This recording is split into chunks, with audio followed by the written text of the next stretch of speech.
પ્રિયા પ્રિયા પ્રિયા તમે શું કરો છો? હું મારી રેસીપી અપલોડ કરું છું. પ્રિયા મને ચિપ્સ ખાવી છે. ચાલ ઘરે બનાવી દઉં. ના પ્રિયા મને બહારની જ ખાવી છે. પણ હું તને બહાર જેવી જ ઘરે બનાવી દઉં તો. ઓકે પ્રિયા. ચાલ તો આપણે બંને મળીને બનાવીએ. ઓકે પ્રિયા. ચાલ હવે આપણે બનાવવાનું સ્ટાર્ટ કરીએ. ઓકે પ્રિયા. ચાલો ફિંગર ચિપ્સ બનાવવા માટે આપણે અહીંયા સૌથી પહેલા 2 બાફેલા બટેટા લઈએ છીએ. હવે આપણે એમાં થોડું પાણી એડ કરી અને એની પેસ્ટ રેડી કરી લઈએ છીએ. હવે આપણે ચિપ્સ માટે એક લોટ બાંધી લઈએ. અહીંયા મેં 1 મોટો કપ ચોખાનો લોટ લીધો છે. 5 કપ અહીંયા મેં કોર્નફ્લોર લીધો છે. અહીંયા આપણે જે બટેટાને પીસ્યા હતા એ લઈએ છીએ. થોડું મિક્સરમાં સ્ટીકી થઈ જશે, પણ આપણે આવી રીતે સ્પેચ્યુલાથી એને કાઢી લેવાનું છે. હવે આપણે મિક્સ કરી લઈએ. હવે આ બધું મિક્સ થઈ જાય પછી આપણે એમાં સ્વાદ પ્રમાણે મીઠું એડ કરીએ છીએ. હવે મિક્સ કરી અને આપણે લોટ બાંધી લેવાનો છે. જરૂર લાગે એટલું જ પાણી એડ કરવાનું છે. લોટ સરસ બંધાઈને તૈયાર છે. હવે આપણે ચિપ્સ ઉપર નાખવા એક મસાલો રેડી કરી લઈએ. 1 ચમચી આપણે મીઠું લઈએ છીએ. 1 ચમચી ચાટ મસાલો લઈએ છીએ.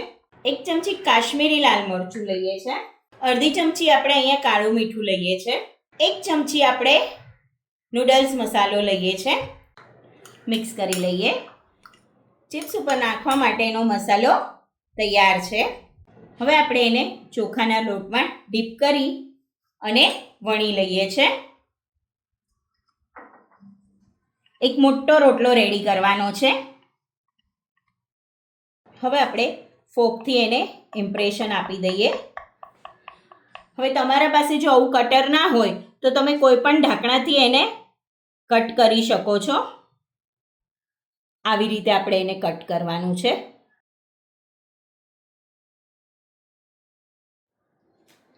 હવે આપણે ચિપ્સને તળી લઈએ.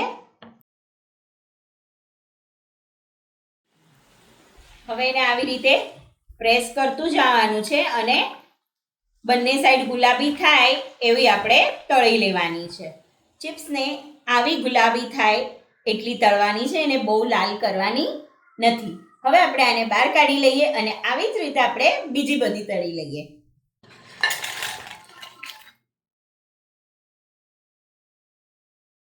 હવે આપણે તૈયાર કરેલો મસાલો એમાં 2 ચમચી એડ કરીએ છીએ.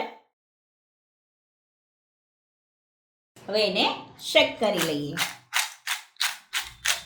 પ્રિયા મને કંટ્રોલ નથી થતો, જલ્દી આપો. Yes my darling. લે કટ કટ. યસ. કેવી લાગે છે? બહુ મસ્ત. બહુ મસ્ત છે. તો હવે તું બહારથી મંગાવીને ખાઈશ? ના પ્રિયા, તમે હવે મને જ બનાવી દો, હું બહારથી નહીં ખાઉં. Very good. લે તો તમે પણ આવી જ રીતે તમારા બાળકોને ઘરે આવી સરસ હેલ્ધી ચિપ્સ બનાવીને ખવડાવો તો જો તમારા બાળકો કેવા ખુશ થાય છે.